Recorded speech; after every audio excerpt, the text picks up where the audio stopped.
সুপ্রিয় শ্রোতা, আসসালামু আলাইকুম। আজকে আমরা আলোচনা করব কানের বিভিন্ন পরীক্ষা পদ্ধতি নিয়ে। কানের যে পরীক্ষাটা সবচেয়ে বেশি হয় সেটা হচ্ছে শ্রবণ শক্তির পরীক্ষা। শ্রবণ শক্তির পরীক্ষাগুলোকে 3 ভাগে ভাগ করা হয়। একটা হচ্ছে clinical test, number 2 audiometric test, number 3 হচ্ছে স্পেশাল টেস্ট। ক্লিনিক্যাল টেস্ট হচ্ছে যে টেস্টগুলো আমরা চেম্বারে করা হয় অথবা রোগীর বিছানার পাশে যে টেস্টগুলো করা হয় সেগুলো হচ্ছে ক্লিনিক্যাল টেস্ট। অডিওমেট্রিক টেস্টের জন্য বিভিন্ন হিয়ারিং সেন্টার, যেখানে স্পেশাল সেটআপ থাকে, সেখানে করা হয়, এবং স্পেশাল যে টেস্ট আছে সেগুলো হিয়ারিং সেন্টারের মধ্যে করা হয়। শ্রবণ শক্তি পরীক্ষার মধ্যে বাচ্চাদের এবং বড়দের ক্ষেত্রে টেস্টগুলো কিছুটা ভিন্ন রকম হয়।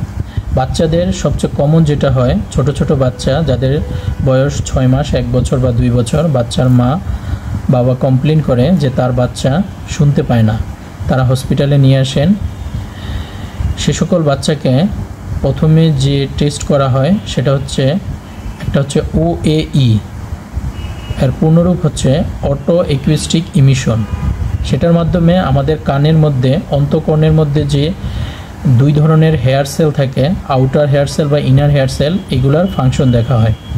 তারপর যদি কোনো সমস্যা থাকে এরপর একটা টেস্ট করা হয়, সেটা হচ্ছে ABR test, auditory brain stem response test. Number 3 হচ্ছে এই সকল বাচ্চার কানের শোনার জন্য যে নার্ভ, আমাদের ব্রেনের 8 নম্বর নার্ভ, তার ইন্টিগ্রিটি, অর্থাৎ নার্ভটা ব্রেন থেকে কান পর্যন্ত ঠিক আছে কিনা, তার যে গতিপথ বা রাস্তাটা ঠিক আছে কিনা সেটা দেখা হয়, তার জন্য MRI করা হয়।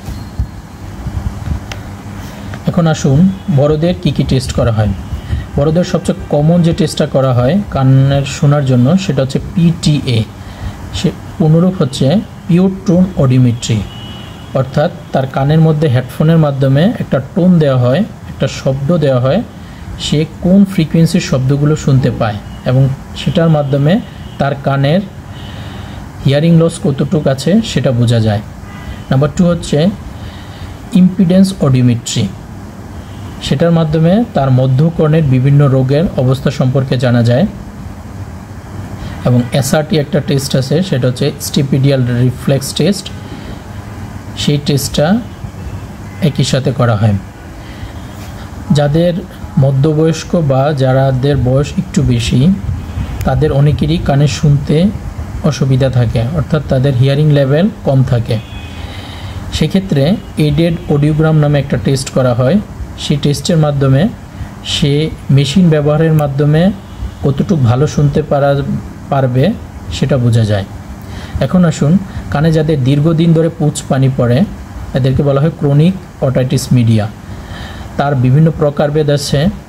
তার মধ্যে এক ধরনের মধ্যে কোলেস্টিওটোমা তৈরি হয়, অর্থাৎ সেটা হচ্ছে কানের ভিতরে আমাদের যে হাড় থাকে, হাড্ডিগুলো থাকে ছোট ছোট, এবং তার কাছাকাছি ব্রেনের বিভিন্ন অংশ থাকে, সেই জিনিসগুলোকে এক ধরনের ডিজিজ কোলেস্টিওটোমা বলে, যেটা হাড্ডিগুলোকে ক্ষয় করতে করতে ভিতরের দিকে যায়। সেই রোগীগুলোর ক্ষেত্রে কমনলি আমরা চেম্বারে আসলে যে টেস্ট করি সেটা হচ্ছে একটা এক্সরে করি, X-ray mastoid Towne's view. Number 2 হচ্ছে যে CT scan of the petromastoid region. CT scan হচ্ছে এমন একটা পরীক্ষা পদ্ধতি যার মাধ্যমে আমাদের শরীরের হাড়ের অংশগুলোকে ভালোভাবে বোঝা যায়, সেই সিটি স্ক্যান পরীক্ষা করা হয়। আর যাদের কোনো ধরনের ঔষধের মাধ্যমে কানের ডিসচার্জ ভালো না হয়, তখন আমরা এখান থেকে পুঁজ নিয়ে পরীক্ষা করি, সেটাকে বলে অরাল সোয়াব ফর CS। এই জিনিসগুলো করা হয়। সবশেষে আমি কানের কয়েকটি উপদেশ দিয়ে শেষ করব। এক হচ্ছে, কানের পরীক্ষা করার আগে অবশ্যই আপনার কানে কোনো ময়লা, খৈল বা পানি এরকম কোনো কিছু থাকতে পারবে না, যেটা আপনার কানের পরীক্ষা রিপোর্টকে ক্ষতিগ্রস্ত করবে। নাম্বার 2 হচ্ছে, কান যেহেতু একটা special organ of the body, এ কারণে কান পরীক্ষা যে কোনো ভালো সেন্টার থেকে করাইতে হবে। অর্থাৎ আপনি যেহেতু টাকা খরচ করে করাবেন, আপনি জেনে নেবেন যে এই পরীক্ষাটা কোথায় ভালো হয়, যেখানে ভালো হয় সেখানেই আপনার এই টেস্টটা করাইতে হবে। নাম্বার 3 হচ্ছে, এই স্পেশাল পরীক্ষাটা আপনি অবশ্যই একজন বিশেষজ্ঞ ডাক্তার, নাক কান গলা ডাক্তারের মাধ্যমে আপনার এই রিপোর্টটা দেখাবেন এবং কোনো যদি অসুবিধা পাওয়া যায় সেই অনুপাতে চিকিৎসা নেবেন। তাহলে আজকে আমরা যে জিনিসটা জানলাম যে কানের বিভিন্ন পরীক্ষা পদ্ধতি, তার মধ্যে সবচেয়ে বেশি কমন হয় শ্রবণ পদ্ধতি। সেটার টেস্টগুলোকে 3 ভাগে ভাগ করা হয়: clinical test, audiometric test, special test. সেগুলো বাচ্চাদের ক্ষেত্রে কমন যেগুলো হয় সেটা হচ্ছে OAE, auto acoustic emission test, যেটা দ্বারা কানের আউটার এবং ইনার হেয়ার সেলগুলো ফাংশনিং দেখা হয়। নাম্বার 2 হচ্ছে বড়দের জন্য যে টেস্ট করা হয় সেটা হচ্ছে PTA, ইম্পিডেন্স, SRT টেস্ট করা হয়। কানের বিভিন্ন রোগের জন্য সিটি স্ক্যান পরীক্ষা করা হয়। তারপর হচ্ছে এখানে পুজ যদি ভালো না হয় অরাল সোয়াব টেস্ট করা হয়। এই ছিল কানের কমন পরীক্ষা পদ্ধতি। আশা করি ভিডিওটি আপনাদের কাজে আসবে। এই জিনিসগুলো আপনি নিজে জানুন এবং আপনার আশেপাশে বন্ধুবান্ধব বা যারা আছে তাদেরকে জানতে সহায়তা করুন। সবাই ভালো থাকবেন। আল্লাহ হাফেজ।